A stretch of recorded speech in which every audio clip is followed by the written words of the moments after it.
Assalamualaikum warahmatullahi wabarakatuh.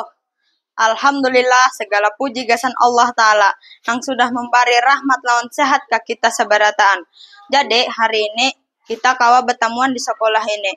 Kawan-kawan seberataan, ulun hendak menyampaikan pidato handap tentang kebersihan. Pian tahu juga kebersihan itu sebagian daripada iman. Jadi mun kita hendak jadi anak nang beriman, wajib juga menjaga kebersihan. Apa aja umpamanya? Nang pamulaan, mandi tiap hari supaya kada bau. Nang kedua, menyikat gigi supaya gigi kada sakit. Nang ketiga, menatak kuku supaya barasih. Nang keempat, buang sampah di wadahnya supaya lingkungan kada rigat. Mun kita koler menjaga kebersihan, bisa datang penyakit, kalas jadi kada nyaman. Kawan-kawan juga jadi terganggu. Lakasi kita mulai dari kita seorang gasan kita menjaga kebersihan. Ingat, sekolah bersih, hati jadi himung. Belajar jadi nyaman, awak juga jadi sehat.